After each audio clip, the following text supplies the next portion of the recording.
Hi, I'm Taryn. My sister stole $230,000 from my son's college fund and had the nerve to remove me from the company I built from scratch. But that wasn't the worst part. The worst part was how quietly it all happened. While I was trying to keep the peace, while I trusted, while I stayed loyal to a family that was already carving me out.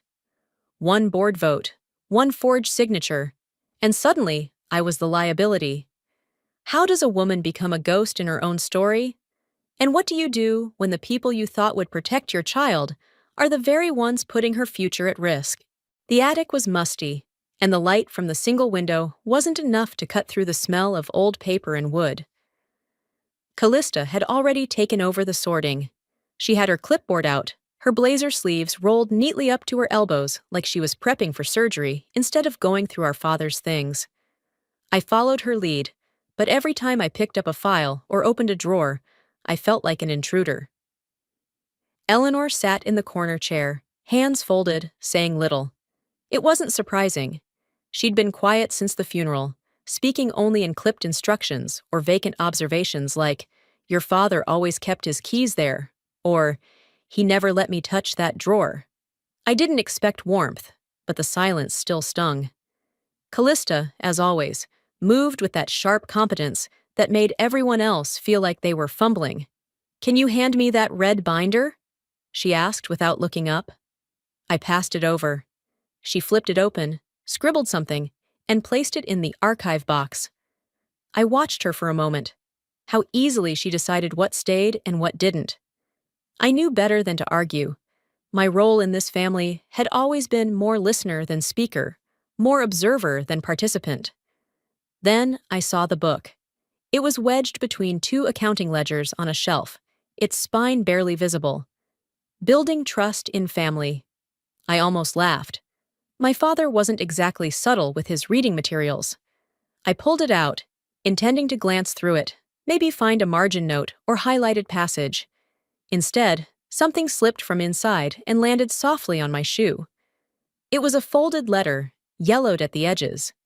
The handwriting was unmistakably his. Precise, blocky, the way he always signed birthday cards.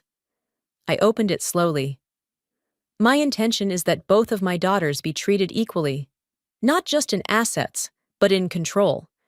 Taryn has as much stake in this company's future as Callista. That's my wish." I froze. That wasn't what was read aloud 2 weeks ago. The will Callista presented said we split everything equally, yes, but it gave her full control. She was named the sole executor, with sweeping authority over decisions, finances, legacy, and I had accepted it, silently, stupidly. I remembered sitting in that room, Eleanor weeping quietly, Callista reading from the legal document like it was scripture.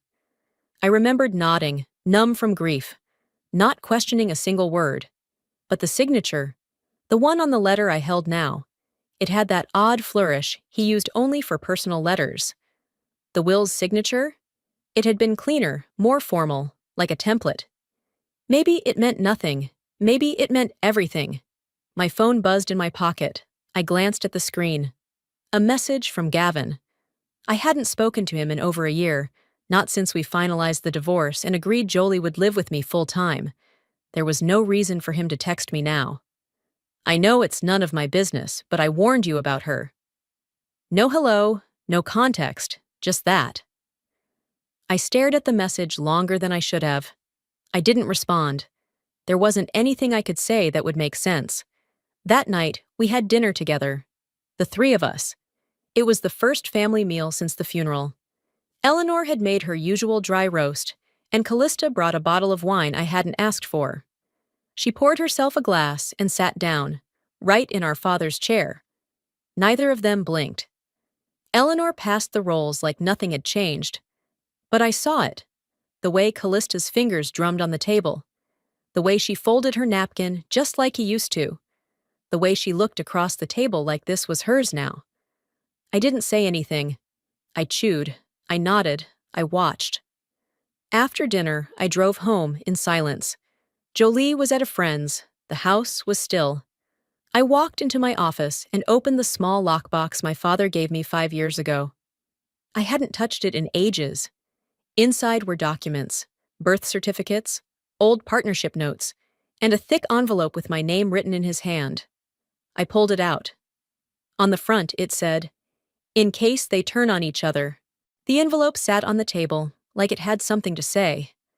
I hadn't touched it since last night, but I hadn't stopped thinking about it either. Morning light poured through the kitchen blinds, casting long slats across the surface, and I sat there, still in the same sweatshirt I'd slept in, just staring at my name written in my father's handwriting. Inside, nestled between folded instructions and a copy of his old business ledger, was a scanned power of attorney, dated 11 months ago, signed by me. I remembered the day I'd signed it. Back then, I was running on fumes. Jolie had strep. The company payroll system had glitched again, and I hadn't eaten in almost 18 hours. I remember the office reeking of burnt coffee and panic. I was hunched over my desk, trying to juggle a conference call and a pediatric nurse who kept calling me about insurance updates. Callista had stepped in, looking composed and mildly annoyed. "This is just standard," she'd said, laying the paper down in front of me. "In case you're ever too overwhelmed to respond, it lets me help. This protects both of us." I was tired, distracted, and honestly, I believed her. I didn't read it. I just signed. Now I understood what that signature had really done. The document gave her access to every account linked to the company, including our joint college fund for Jolie. I pulled my laptop closer and opened the bank portal. My breath caught as I scrolled. 4 months ago, the withdrawals had started. Small at first, coded as Company Asset Reallocation. I blinked at the screen, then checked the fund's history again. Every dollar was gone, no alerts, no warnings, just a steady siphon, dressed up in professional terminology. I should have seen it, but I hadn't wanted to. Later that afternoon, I stopped by my mother's house to drop off a few old documents. Eleanor was watching television, a cooking show she didn't actually seem interested in. "There's a photo album on the table," she said without looking at me. "Take it home, would you? I don't want things cluttering the den." I picked it up, the leather cover worn and familiar, the kind of book families keep in sight but never really open. I waited until I was back home to flip through it. The pictures started in 2010. Callista at fundraisers, Callista at our father's retirement party, Callista standing beside Eleanor at Thanksgiving. Every frame was well lit and curated. I kept turning the pages, and I wasn't in a single one. Not a birthday, not a barbecue, not even the group shot from Dad's 70th, where I remember standing on the end, right next to the dessert table. I remembered laughing, holding Jolie on my hip. But here, that side of the photo had been cropped clean. It was like I'd never existed. The erasure wasn't sudden. It had been happening slowly, subtly, and I'd let it. That evening, we had dinner together again. Eleanor had made a casserole that tasted like warm salt and not much else. Callista showed up late, kissed her mother on the cheek, and sat down, again, in Dad's old chair. No one mentioned it. Over dinner, Eleanor said, "Your sister's been doing so much for the company lately. We're lucky she's stepped up." I didn't answer, just chewed. Callista smiled. Not at me, not with kindness, but with that quiet satisfaction of someone who doesn't need to speak to be heard. They don't see me, I thought. They never really have. After dinner, I went home and sat at my desk, the bank screen still open. My eyes skimmed over the numbers again. I typed in the access credentials one more time, hoping maybe it had been a glitch. But it wasn't. Balance, 112.07. I closed the laptop slowly, folded my hands, and whispered to the empty room. "You did this, Callista, and I let you." The notification hit my inbox at 9:02 a.m. on a Wednesday. "Mandatory board realignment session," it read, flagged urgent, from an assistant I didn't recognize. I checked the calendar twice. No prior message, no heads up, just that terse, formal line like I was a stranger being told where to be. The invite listed Callista as acting executive chair. I sat back, Reread it again and again. I hadn't been consulted, not even a phone call. My chest tightened, not from shock, but from the recognition of a pattern too familiar to deny. 2 days later, I walked into the building I once opened every morning with keys still on my ring. The lobby gleamed with polished brass and fake plants. My name was still etched into the plaque near reception, but it already felt like a relic. The receptionist gave me a smile that didn't reach her eyes and handed me a printed agenda. "You'll want this," she said. The elevator ride to the top floor felt longer than usual, even though it hadn't changed. The boardroom was already half full: leather chairs, catered coffee, air smelling faintly of citrus and tension. Callista stood near the projector screen, chatting with one of the investors like she'd been born in that role. She didn't look at me. I scanned the room. My usual seat, the one I'd claimed for nearly a decade, wasn't at the head of the table anymore. The arrangement had been altered subtly, but deliberately. That seat now had a nameplate: Callista's. I paused for a second too long before slipping into a chair on the side. I built this floor plan, I thought. I chose that chair. No one said anything, but the air shifted slightly when I sat. I opened the agenda and froze. Under the section labeled Primary Stakeholders, there was a new name: Jolie Drayton, my daughter. Before I could speak, one of the junior board members leaned toward me with a half smile, whispering, "We assumed she'd be stepping in eventually. Legacy matters." I swallowed hard, nodded politely, and kept my hands folded in my lap. I couldn't afford to unravel here, not in front of them. Callista cleared her throat and clicked a remote. The screen behind her lit up. "To ensure a sustainable vision," she began, "we propose a transition in executive leadership." No mention of gratitude, no nod to history, no acknowledgement that I had carried this company through 2 economic downturns, a pandemic, and more sleepless nights than I could count. Just a clinical sentence, read with precision. The vote was over in less than 5 minutes. They had rehearsed this. Smiles were polite, heads nodded, eyes darted. Everyone but me said yes. And I said nothing, not because I agreed, but because it was already done. I kept my expression still, but my right hand clutched the armrest. My nails dug into the leather. My mind raced. Not with confusion, but with the numb clarity of betrayal that had taken its time arriving. Afterward, no one met my gaze as they filed out. I walked slowly to the women's restroom, locked the door, stared at myself in the mirror. My badge still hung around my neck like a name tag at a party I was no longer invited to. I pulled it off, folded it into my palm like it might crack.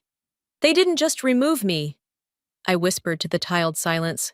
"They're replacing me." I drove home in silence. The streets of downtown blurred past my window like chapters I wasn't ready to close. The moment I walked through my front door, I dropped my purse, opened my laptop, and tried to log into the shared corporate system. Access denied. I refreshed the screen. Same result. I sat back, heart steady now. I reached into the cabinet near my desk and pulled out an old flash drive. Labeled in my handwriting, "Early Day Financials, Personal Ledger Copy." It wasn't just a backup. It was a lifeline. That file wasn't just for records, it was my safety net. And now, it was my only weapon. I was parked across the street from Jolie's school, engine idling, watching kids pour out of the building in their backpacks and team hoodies. The late afternoon sun streaked the windshield, warming my face, but the cold was inside me, settling in deeper every second. I pulled up the login screen for the college fund account again, holding on to some faint hope it had been a glitch. Maybe a firewall update, maybe temporary access reset, anything. I typed in my credentials, twice. Access denied. My eyes stayed fixed on the screen while my fingers hovered uselessly over the keyboard. Every time I tried to understand how far this had gone, another trapdoor opened beneath me. The fund I had started when Jolie was 6, $200 a month at first, then more when the company began growing. Callista said she'd match it. She never did. Jolie stepped out of the building then, chatting with another girl, laughing, her hair pulled back in a braid like she wore for field trips. My chest tightened. She spotted the car and jogged toward it. As she reached for the door, a woman, one of the PTA regulars, stepped into her path. I cracked the window just enough to hear it. "Your mom's not still fighting about that company mess, right?" Jolie's body stiffened. Her smile faltered. She didn't reply, just nodded politely and slid into the car. The silence in that car was heavier than anything Callista ever said to my face. We didn't speak on the drive home. Jolie stared out the window, and I kept my hands at 10 and 2 like we were mannequins in a safety video. She didn't need to know what I was thinking. She probably already knew. 20 minutes later, my phone rang. Jolie's name on the screen. I answered, confused. She was still at school, probably in the counselor's office. "They called me in," she said quietly. "The financial aid officer." I didn't breathe. "They flagged the account activity, said the withdrawals looked like an asset transfer. They think we lied on the FAFSA." Her voice cracked on the word lied. I felt everything inside me freeze. "I didn't lie, Mom. I swear I didn't." "You didn't," I said firmly. "You didn't do anything wrong." She sniffed softly, then hung up. I stayed in my home office that evening. I didn't eat. I didn't turn on the lights. The glow of the desk lamp cast long shadows over the stacks of old paperwork, reminders of when I still thought being meticulous was enough to protect us. I reached for the folder labeled CEO Archive Personal. Inside, right where I'd left it, was the file. Payroll, Reversals, CallistaAuth.pdf. I opened it slowly, scanned the highlighted rows, withdrawals, approvals, shadow entries under project codes that didn't exist anymore. My jaw clenched. She hadn't just stolen money. She had made it look like I signed off on it. Every dollar gone from Jolie's fund had my name floating somewhere in the metadata, obscured but traceable. I closed the file, sat back. There was no more disbelief left in me, just precision, like a needle honing in on a vein. I picked up my phone, opened a new message to Callista. "You didn't just take from me, you took from my daughter." I stared at the words, read them again, deleted them. Instead, I opened the browser and typed one word: whistleblower. I didn't hit search right away. I stared at the blinking cursor for a long moment, hearing my father's voice in my head, the way he used to say, "If you want to hold your ground, first know where you're standing." That night, I didn't dream about family dinners or boardrooms or apologies I'd never get. I dreamed of numbers, and I woke up ready to face the math of betrayal. I didn't sleep that night, not even a minute. Jolie's voice kept echoing in my head, those 4 words she'd whispered like a confession. "They think I lied."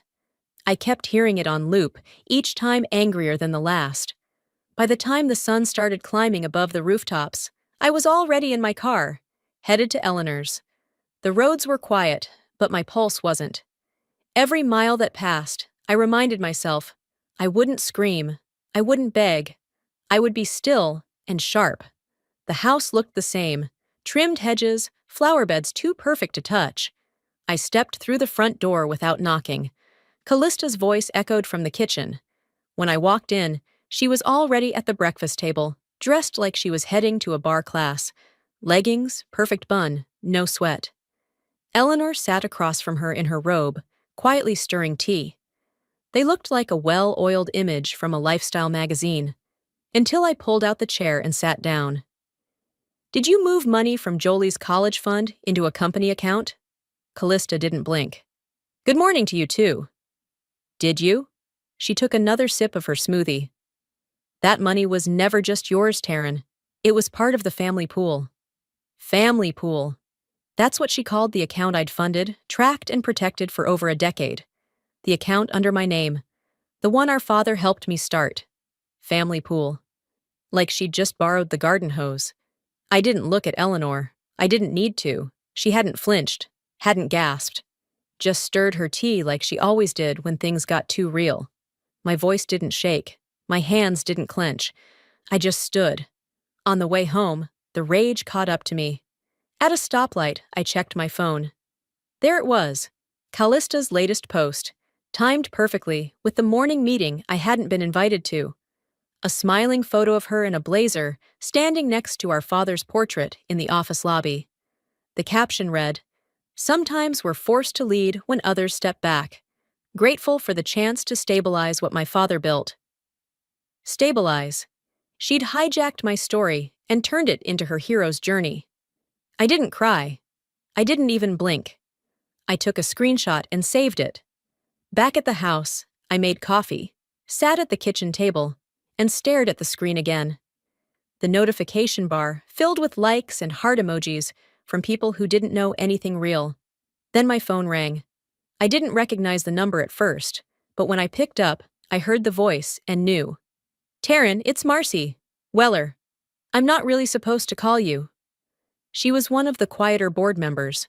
Been there since year 4. Always sat near the corner. Never spoke unless directly asked. "What's going on?" I asked. She hesitated.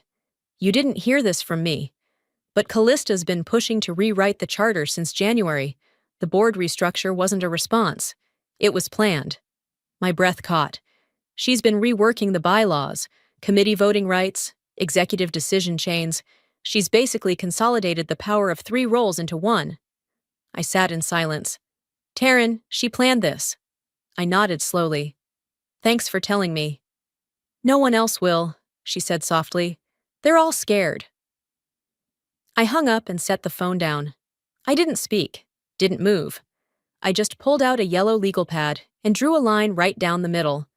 On the left, I wrote, "What she took," and I listed it all: college funds, my title, public perception, relationships, authority.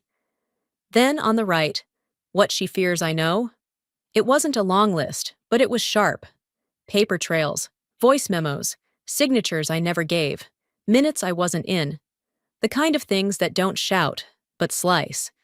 I pressed the pen so hard it almost split the page. I tore it out, folded it, slid it into a new file folder I'd labeled Exhibits. Finally, I printed out her social media post, the one where she painted herself as the martyr. I folded it neatly and tucked it in behind the list. Then I opened my contacts, scrolled past family, past clients, past everything that belonged to my old life. I stopped at one name, Rachel. I hit dial. "Rachel," I said, "I need a financial forensics consult. Quiet, fast, and legal."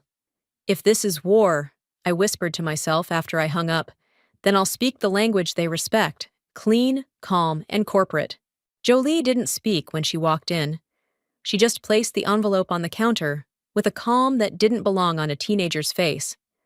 Her backpack slid off her shoulder, landing beside the stool with a dull thud. She didn't take off her shoes, didn't grab a snack, didn't make eye contact. I stared at the envelope like it was ticking. I waited until she was halfway up the stairs before I reached for it. The Stanford logo was the first thing I saw. My stomach tightened. I opened it slowly, as if gentleness could change what was inside. "Dear Ms. Hollowell, we regret to inform you, due to inconsistencies in verified financial backing." I stopped reading. So that's how it felt, watching your child's future bleed out through a paragraph. I set the letter down and walked toward her room. The door was open. She was sitting on her bed, headphones on, staring at a blank laptop screen. "Jolie." She took the headphones off but didn't look at me. "I didn't know," I said. "They didn't. I just want to stop explaining your mess to people." Her voice didn't crack. It landed clean, sharp, like she'd practiced it. Not out of spite, out of fatigue. "I'm not mad at you," she added softer. "I'm just tired of pretending I don't hear what they say." I didn't answer. I couldn't. I just nodded and stepped out quietly. The silence in my car an hour later was louder than her voice. I drove to a storage unit on the edge of town, one I hadn't opened in over 5 years.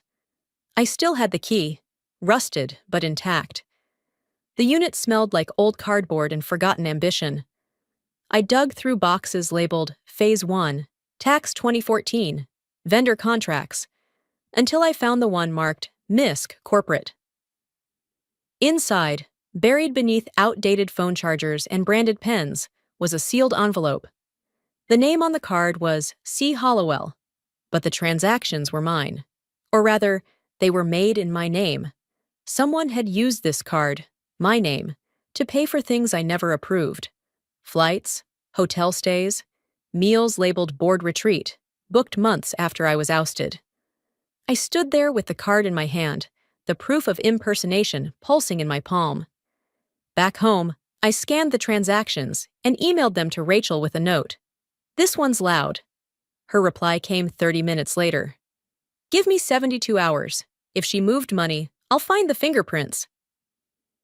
I sat at the dining table that night and cleared everything off. Plates, candles, decorative napkins, all gone. In their place, I laid out manila folders. What I know? What I can prove? What I'm ready to say? I printed the statements, labeled the PDFs, cross-checked the timestamps. Not from anger, not anymore, from clarity. Then my phone buzzed. It was from Callista. Just one line. "You're not helping anyone by digging, Taryn." I stared at the screen, set the phone down, face down, and returned to highlighting rows on a spreadsheet. If she thought I would back down now, she had underestimated the woman she buried for years. It was a knock, not a bell. A quiet, polite knock, like the one that comes with bad news wrapped in courtesy. I opened the door and met a man in a gray suit who didn't even ask if I was Taryn Hollowell. He already knew. He handed me a thick envelope, offered a slight nod, and turned back to his car. I stood there with that envelope in my hand, the weight of it familiar by now. The words at the top were bold and cold. Notice of civil suit. Callista was suing me. Financial misconduct, defamation. The language was clean, like all legal documents, sterile, bloodless. But the message was sharp. She wants me buried before I can speak. I took a breath, set the papers on the kitchen counter, and picked up my phone. It rang twice before Eleanor answered. "Taryn?" "I need you to testify," I said. My voice wasn't pleading, just steady. "You don't have to pick sides. Just speak to what you know, what you saw, the facts." There was a pause, long enough that I thought maybe the line had gone dead. "I can't be in the middle of this," she said finally. "I just can't." "You've been in the middle your whole life," I replied. "You just chose not to act like it." She didn't respond. I didn't wait for her to. An hour later, Rachel called. "I found 3, she said. 3 unauthorized transfers buried in a reserve category Callista renamed 6 months ago." She was pacing. I could hear it in her breath. "Same access key across all 3. Yours. But the metadata tags linked to her device. We can trace that." "Is it enough? To press criminal inquiry?" "Yes. But this route goes public, Taryn. There's no walking it back." "I'm not here to whisper anymore," I said. "We fight clean. But we fight loud enough she hears it." That afternoon, I met with the legal team Rachel had connected me with. 3 women in a modest office downtown who spoke in clipped phrases and kept receipts in plastic sleeves. "If she's suing you, you need to counter." "Now?" one of them said. "What happens if I don't?" I asked. "She controls the narrative. You'll be defending your name in a courtroom, not asserting your truth." I nodded. "Then I'll win loud, but documented." By early evening, I was back in my car, circling a familiar block without meaning to. I pulled into a side street across from Eleanor's house. Through the front window, I saw her, sitting on the couch, wineglass in hand, laughing with Callista. They looked so normal, like this was Tuesday, like I hadn't been erased from both boardroom and family room. I didn't slow, I didn't honk, I drove on. That was the moment it broke, not my spirit, not my resolve, just the last frayed thread of needing anything from them. I got home, walked straight to the printer, and pulled up the countersuit I'd spent the last week building with the legal team. I read it once more, top to bottom, Then I hit print. Pages slid out slowly, each one a nail in the false image Callista had worked so hard to sell. At the end, I added one final exhibit, a screenshot of her most recent social post. Leadership isn't always popular, but it's necessary. No signature, no apology, just manufactured poise. I slipped the documents into a manila folder labeled Submission Final. Then I pressed send on the scanned copy. She dragged me into the courtroom. I'd drag her into the light. The envelope came before dawn. No return address, no name. Just slid under my front door like a whisper. I almost didn't see it, stepped over it on my way to start the coffee. But something about the weight of the paper made me pause. Inside was a USB stick and a note written on lined notebook paper. She said too much to too many. This one wasn't smart enough to delete. No signature. But I recognized the handwriting. Kyle Mason, my former operations manager. He had always been quiet, observant, a man who clocked everything but kept his head down. I hadn't heard from him since he left 2 years ago, but he knew where the bones were buried. I plugged the USB into my laptop. It was a Zoom recording, time-stamped from 3 months ago. I pressed play. Callista's face filled the screen. She was mid-conversation, smirking just enough to make me nauseous. "Move it under reserves," she said, waving a hand. "We'll explain it as reallocation if she ever wakes up. She's emotional, not strategic." Her voice echoed in my kitchen like a hammer hitting glass. I hit pause. The silence afterward wasn't relief. It was ignition. By mid-morning, I was at the nonprofit legal center where my whistleblower team was based. We sat in a conference room with a whiteboard covered in timelines and names, evidence photos pinned beside footnotes. "I'm not dropping this in a courtroom just yet," I told them. "We release it publicly, controlled, no editing. Let them hear her say it." "Platform?" one of the attorneys asked. "Local, direct, nothing flashy. It just has to live." We partnered with a community news outlet, small enough to fly under Callista's radar, big enough to go viral. By noon, the video was cued and scheduled. I parked in a quiet lot near a city park and waited. At 12:01, it went live. I watched on my phone as the view count ticked past 1,000 in less than 10 minutes. The comment section lit up. Screenshots started circulating. People who'd smiled at Callista at brunches and ribbon cuttings were now asking, "Did she really say that?" At 12:19, the moment hit. The clip froze on her face, mid-sentence. "She's emotional, not strategic." That was the line. By 12:30, it had over 20,000 views. Shares climbed. Someone reposted it with the caption, "CEO turned con artist." I closed my laptop slowly and leaned back against the seat. Breathed. Not satisfaction. Not revenge. Relief. Meanwhile, across town, Callista was at a corporate brunch at the River Oaks Club. They were honoring women of ethical leadership. The irony would have been laughable if it wasn't so predictable. Her phone started buzzing during the salad course. One, then another. Then a cluster of heads turned toward her table. A PR assistant leaned over and whispered something. Her expression changed. I didn't need to be there to hear the glass shatter. At 2:04, my phone lit up with her name. One message. "You're destroying everything. I hope you're proud." I didn't open it. I didn't need to. I turned the screen over on the passenger seat and let the silence answer for me.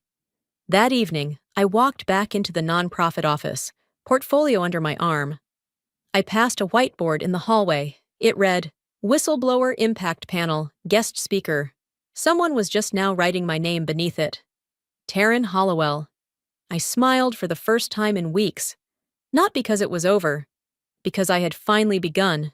The clip played on a loop, one I didn't ask for, didn't want, but couldn't stop from running on every local channel and feed I scrolled past. Callista, polished as ever, sitting in a studio with soft lighting and a perfectly pressed navy blouse. The anchor leaned forward, feigning neutrality, and asked her point blank, "Are the accusations against you true?" Callista tilted her head, that same slight curve to her mouth like she was amused. These allegations are delusional and desperate, she said, voice steady, eyes fixed on the camera. I've tried to help my sister, but she refuses to be helped. I sipped my coffee. The bitterness didn't come from the drink. She had always been good at speaking lies with a tone of concern, as if betrayal was kindness. The kettle clicked off behind me. I didn't move. Later that day, Jolie sent me a message. Just a link, no context. It was a clip from a luncheon held the previous evening, an awards event for local women leaders, hosted by a group Eleanor never missed. I clicked play. Eleanor stood at the podium, smiling faintly, holding a glass award. She looked proud, poised. My daughter Callista is the one holding this family together, she said, eyes glistening. She always has been. The room applauded. I closed the laptop before it finished. Didn't throw it, didn't cry. Just unplugged it, set it aside, and sat in the quiet. That was the real fracture. Not court filings, not bank statements, but hearing your own mother praise your sister for carrying a family you were never allowed to belong to. I called Rachel as the sun dipped below the rooftops. They're shifting the story fast, I said. I know, she replied. But listen, we're on better footing than they are. Public perception flipped. Now this isn't just legal, it's ethical, and that's harder for her to fake. There was a pause. People are watching, Taryn, she added. I'm not backing down. I never thought you would. By nightfall, the doorbell rang. I opened it to find Kyle Mazin on my porch. He looked older than I remembered, a little more gray at the temples. He held out a small flash drive. These are old internal memos, he said. Ones she tried to erase after you left. I kept backups. Why now? I asked. I stayed quiet too long, he said, eyes meeting mine. You gave me a reason not to. I didn't thank him out loud, just nodded, the kind that says more than any speech ever could. After he left, I went upstairs. The guest room still had boxes stacked in the corner, ones I hadn't opened since I moved back into this house after the divorce. Labels like someday and if needed. I peeled the tape off one. Inside were journals, photos, sketches, for a second business I never started. I didn't cry. I unpacked. Not because I had time now, but because I had truth now. This space would no longer hold forgotten things. It would hold me, as I was, as I had become. At midnight, I sat on my bed, a glass of water in hand, and reread the messages I'd received that week.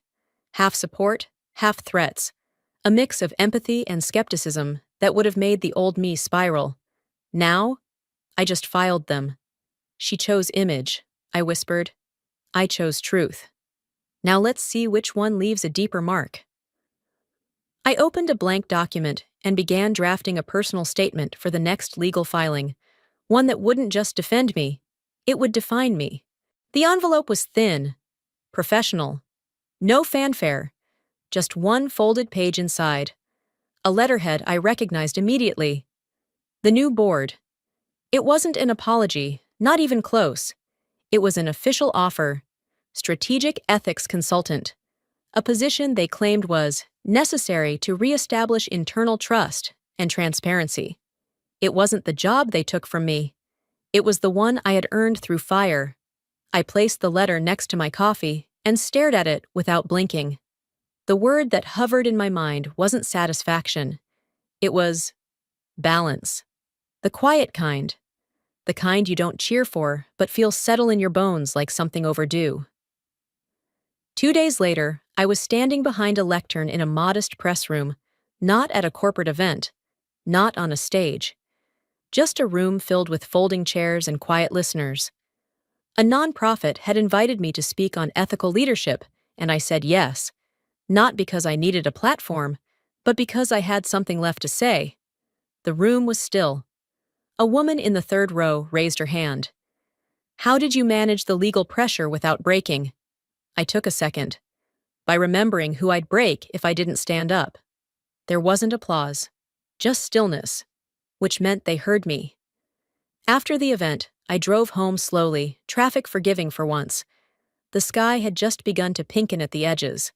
When I pulled into the driveway, there was a small gift bag sitting on the front step. No card. Just tissue paper folded neatly inside. I brought it in and sat on the couch, peeling it open. Inside was a single piece of paper, a printout from a crowdfunding campaign titled, "Legal Defense for My Mom." It showed 56 donations, mostly small, names I didn't recognize. At the bottom, in handwriting I knew by heart. I didn't know how else to help. Love, Jolie. I smiled through tears, not the weeping kind, just a soft release, the way tension drains after being held too long. My daughter hadn't asked for credit.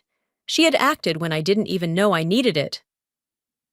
Later that evening, the local news ran a quiet segment, less than 2 minutes.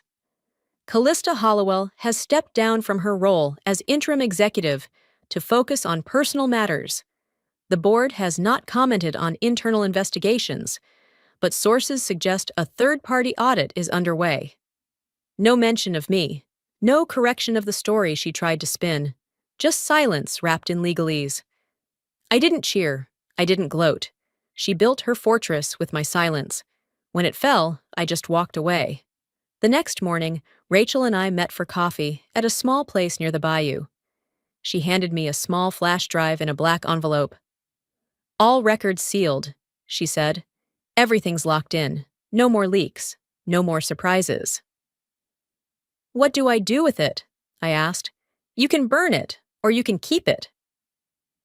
I looked at the flash drive for a moment, slipped it into my purse. "I'll keep it," I said. "Not for revenge, for reminder."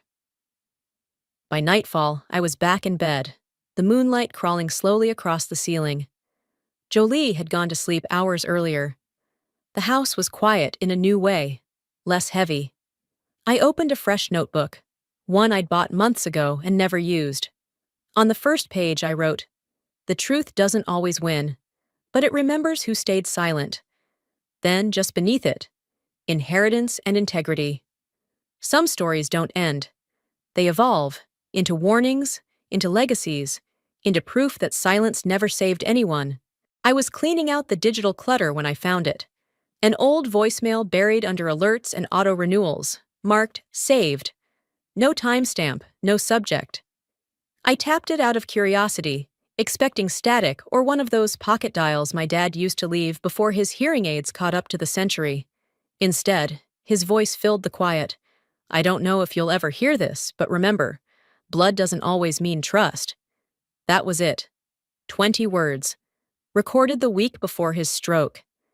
He hadn't said it like a warning, more like a truth he'd waited too long to name. I didn't sob. My throat tightened, sure. My chest ached. But there were no theatrics, just the kind of tears you learn to blink back out of habit. The next morning, I took a small box from the hallway closet, mahogany with brass hinges. It held the pocket watch my father carried every day of his life. On the back was a tiny engraving, RH, Time Matters. I drove across town with the box on the passenger seat. I didn't rush. I didn't rehearse. Eleanor's porch looked exactly the same, hydrangeas too perfect to be real, wind chimes that hadn't moved in weeks.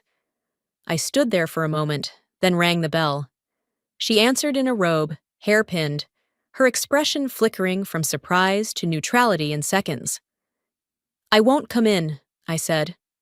I handed her the box. "He would have wanted you to have this."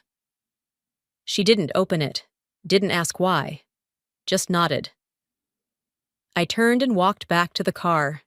There were no final words, no breakthroughs. I wasn't angry, just done asking for something she'd never learned to give. Driving away, I passed the tree-lined yard I used to play in. A memory uninvited landed in my lap. Me at 12, clutching a certificate from school. I had gotten second place in the science fair. I'd worn a red dress, the one my aunt sewed. Callista had won something bigger that day, debate champion or student of the month. I couldn't remember now. What I did remember was standing on the porch holding that paper while everyone clapped for her inside. No one had come out. Some patterns weren't born in adulthood. They were inherited. Back home, I didn't sit down. I started rearranging my office, cleared the old bulletin board, stacked the legal briefs, boxed the contracts.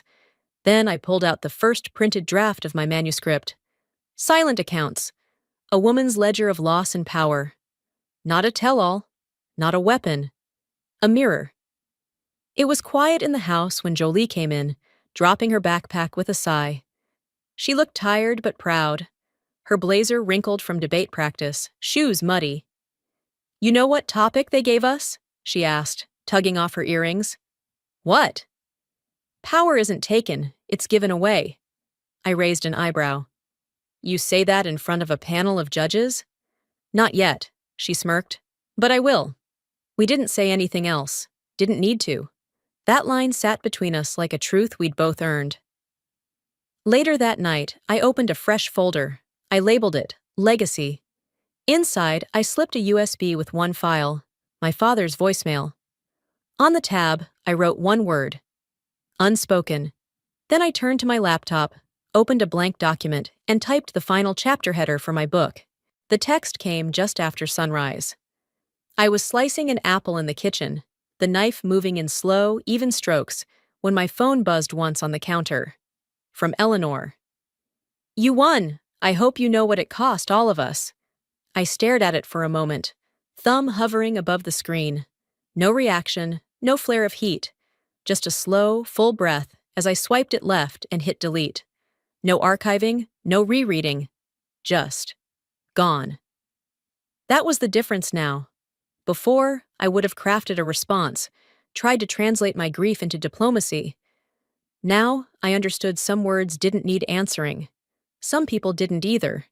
3 days later, I stood in the back room of Willow Leaf Books, a small indie shop tucked behind a florist. It wasn't packed. No media wall. Just about 24 folding chairs, a stack of my books on a card table, and a poster on an easel that read, "Silent Accounts, a Woman's Ledger of Loss and Power." I read an excerpt, answered questions, and signed names. There was a woman, mid-50s, with tired eyes, who waited until the room had mostly cleared. When I signed her copy, she leaned in and whispered, "You gave me words for what I lived through." I didn't know what to say. I just reached out and gently touched her hand. Afterward, I walked the 2 blocks to my car, the air brisk but not biting, the kind of cool that makes you feel sharper somehow.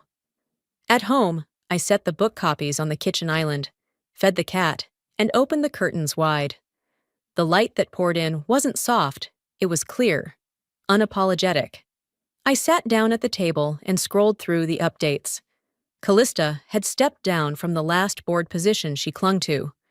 Official statement said, "Personal matters." No investigation followed, not publicly anyway.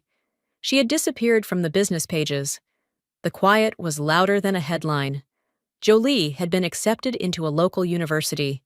She hadn't told me with fireworks, just slid the envelope across the counter one night and said, "Guess I'll need a new backpack." She had been lighter since, still fierce, but freer. Rachel had taken on 2 new whistleblower clients. She sent me an email that simply read, "Still no one like you, T."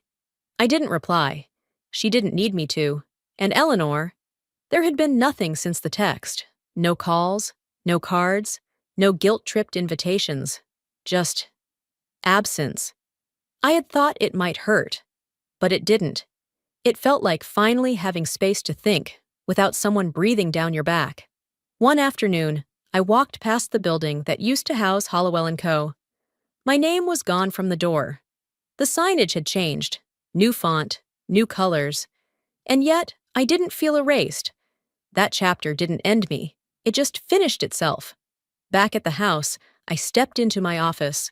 The walls had been repainted, the rug was new, and on one wall, framed in brushed gold, was the final quote I had printed for myself.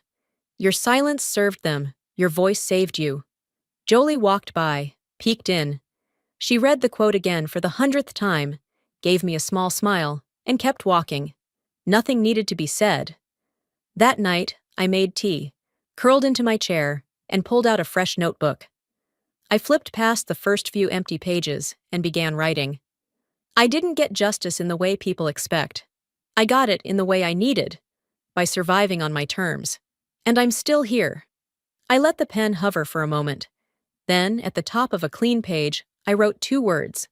Next story. Looking back, I realize now that survival isn't just about walking through fire. It's about knowing when to stop waiting for others to rescue you. It took me years to understand that being quiet didn't make me gracious.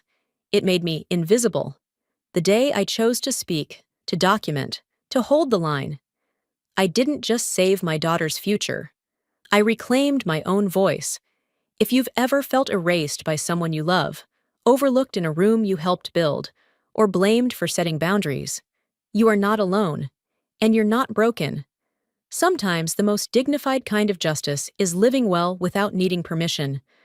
So now I ask you, what truth have you held back to keep the peace?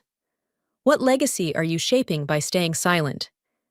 If this story moved you, leave a comment with 1, or let me know where you're watching from. And if it didn't connect with you, I'd still love to hear why. Every voice matters here. And hey, if you're someone who believes in the power of real stories, stories that carry grit, heart, and healing, make sure to hit that subscribe button. You won't want to miss what's coming next. Your story matters too. Let's keep this conversation going.